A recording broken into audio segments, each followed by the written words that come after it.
Gênesis 21 ainda, na sequência, versos 9 a 11, diz o seguinte: vendo Sara que o filho de Agar, a egípcia, o qual ela dera à luz a Abraão, este caçoava de Isaque, então Sara disse a Abraão: rejeita essa escrava e o seu filho, porque o filho dessa escrava não será herdeiro com Isaque, meu filho.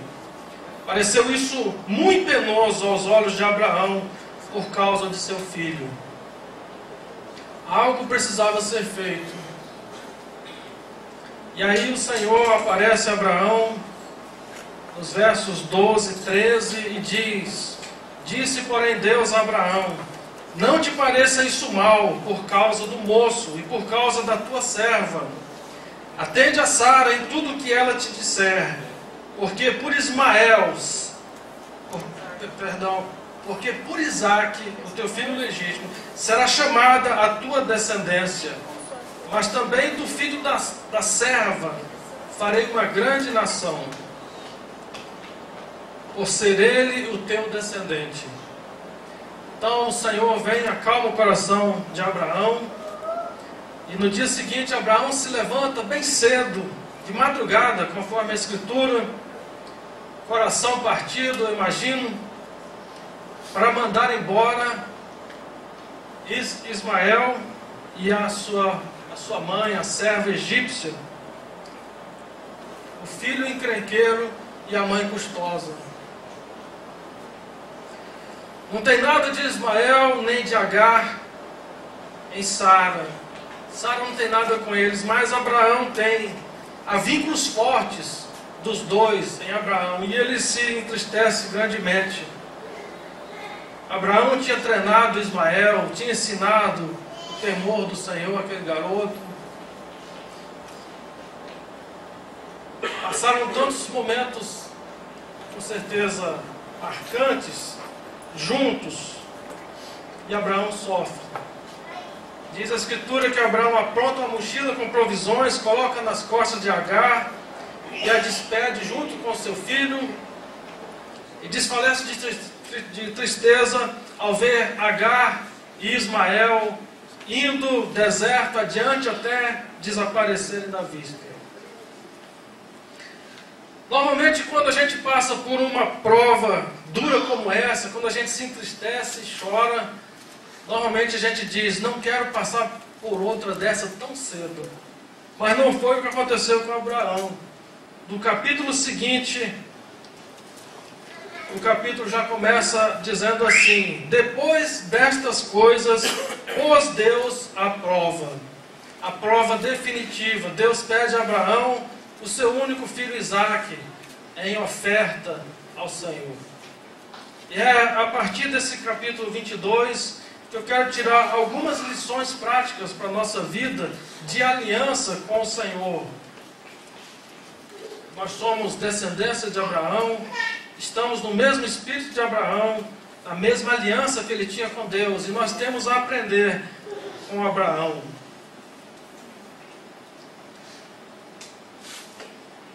Vamos ler então até o verso 14 do capítulo 22. Gênesis 22, de 1 a 14. Depois destas coisas, pôs Deus a Abraão à prova e lhe disse: Abraão.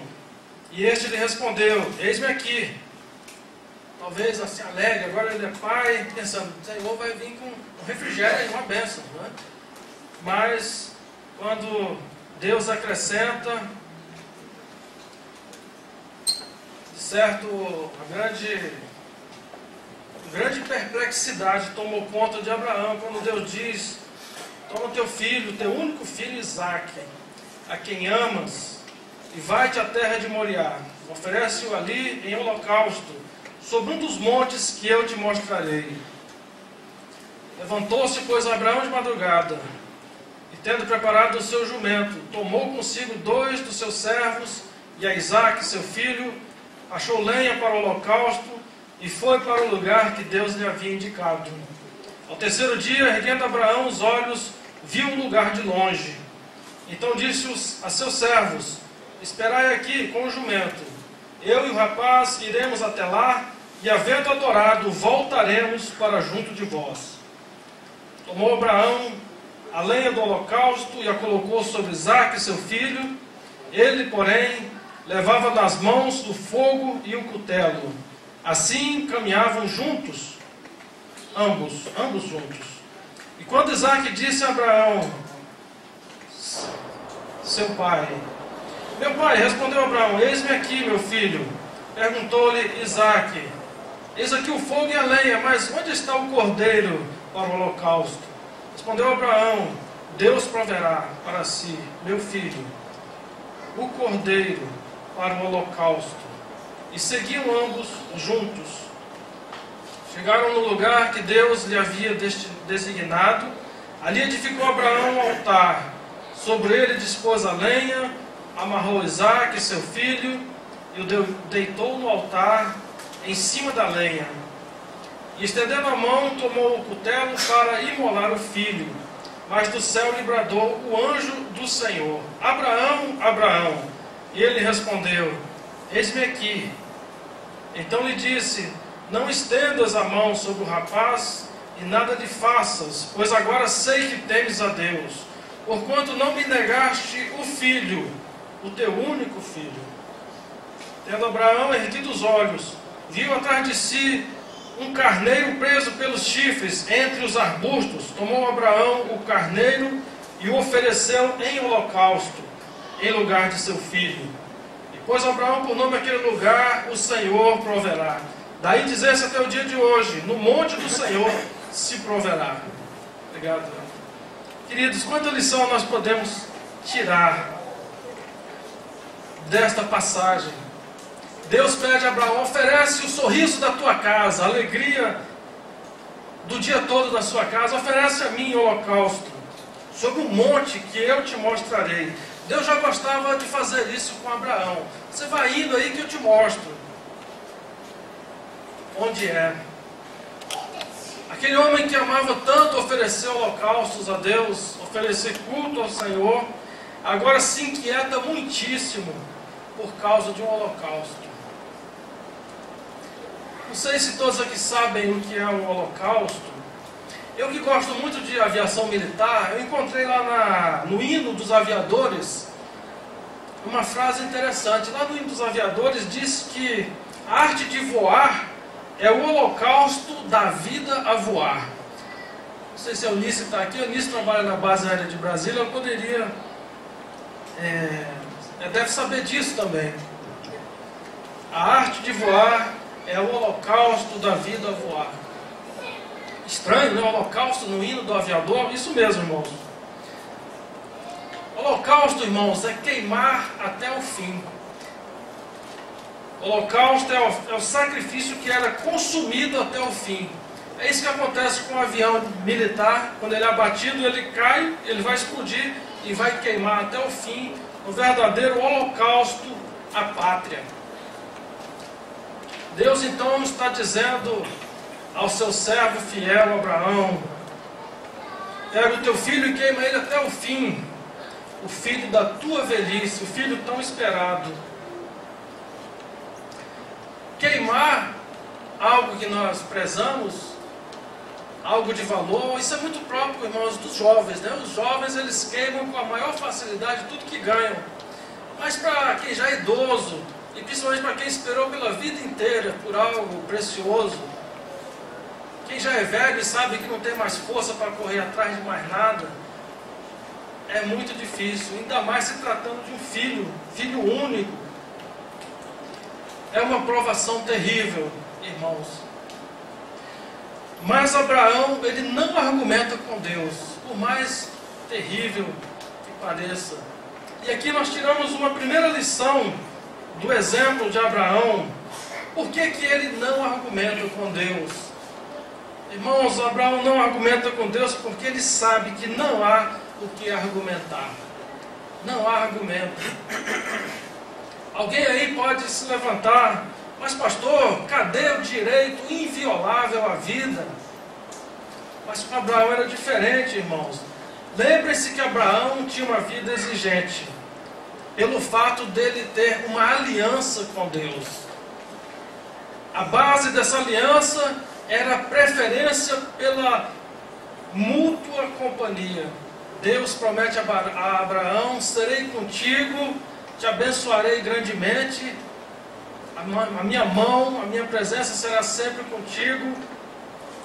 Então a aliança de Deus com Abraão era de uma presença firme, era de uma opção mútua pela presença um do outro. E aí vem uma pergunta: será que nós entendemos de fato o que é entrar em aliança com Deus? Será que a gente está sabendo de que se trata essa aliança com Deus? Uma aliança da mútua preferência. Deus quer o primeiríssimo lugar do trono da nossa vida. Então, irmãos, Abraão tem um vínculo com Deus tão forte, um vínculo voluntário, não por causa de coação, mas de uma livre entrega. Porque não existe aliança unilateral. Abraão, segundo relata lá o Gênesis 25, verso 7, ele viveu 175 anos. Foi chamado por Deus aos 75 anos e tinha agora em torno de 112, 115 anos. A Bíblia não relata, mas numa estimativa a partir da idade de Isaac. Imaginamos que Isaac fosse um rapazinho, como de fato Abraão fala: vamos agora, eu e o rapaz, adorar e voltaremos. Isaac já era um rapaz de seus 12 para 15 anos. Então, chegou a hora de Abraão confirmar a aliança que ele tinha feito com Deus anos atrás. É parecido com a nossa aliança de casamento. No decorrer da nossa vida conjugal vão aparecer momentos difíceis onde nós vamos precisar confirmar essa aliança conjugal.